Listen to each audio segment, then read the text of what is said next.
Bonjour à tous et à toutes, bienvenue dans Inspiration de la diaspora africaine, la chaîne YouTube qui vous propose des ateliers d'écriture en s'inspirant d'œuvres réalisées ou mettant en avant des afro-descendants. Voilà, aujourd'hui, je vous présente... Quincy Gunn. Oui, je le connais bien, je le connais même très très bien, mais aujourd'hui, on va faire croire que je ne le connais pas du tout. Alors, dis-nous tout, Quincy Gunn, qui es-tu? Alors, je suis un enfant géant, selon certaines personnes. Je suis également illustrateur, auteur de livres jeunesse et musicien.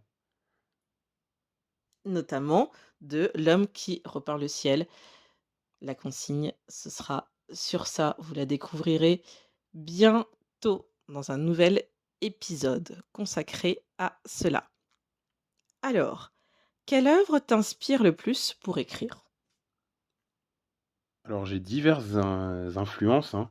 Il y a beaucoup d'auteurs qui m'ont inspiré, mais celle qui me vient, l'auteur qui me vient, c'est Roald Dahl, qui a écrit Mathilda, James et la pêche géante, et plusieurs œuvres formidables. Roald Dahl est un auteur anglais qui a un imaginaire fantastique. Mathilda, je pense que c'est l'œuvre qui m'a le plus marqué. Donc voilà, je dirais Roald Dahl, pour ne citer que lui. Quel lieu t'inspire? Mhm. Alors, c'est assez marrant, mais je trouve que les églises sont très inspirantes. Il y a énormément d'idées d'histoires ou d'illustrations qui me sont venues en étant assis dans une église.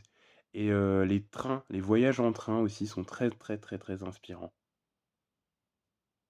Et qu'est-ce qui t'a inspiré pour écrire ton dernier livre?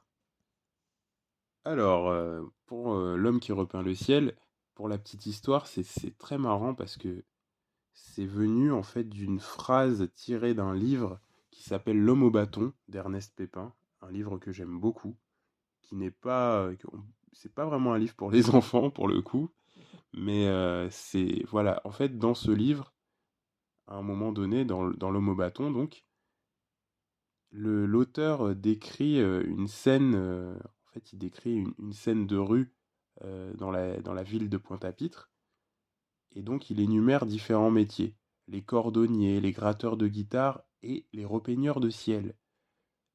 Et voilà, je demande à mon père qui m'avait fait découvrir le livre, c'est quoi un repeigneur de ciel en fait? Et il m'a expliqué qu'en fait c'est une expression pour dire que c'est quelqu'un qui fait rien du tout de sa vie, qui fait rien de ses journées en fait, c'est un fainéant. Et moi, ça m'a interpellé, je me suis dit, non, j'ai décidé que ça allait pas être un fainéant. Et si c'était vraiment, si un repeigneur de ciel c'était vraiment un métier?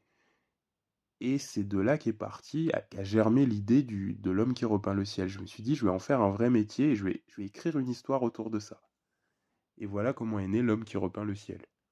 Eh bien, je vous invite à aller découvrir L'homme au bâton, qui d'ailleurs, pour le petit clin d'œil, sera dans la prochaine saison de Les inspirations de la diaspora africaine pour les ateliers d'écriture.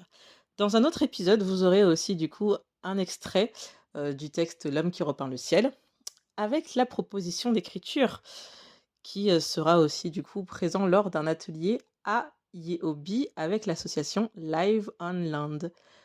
Voilà pour les infos. À bientôt!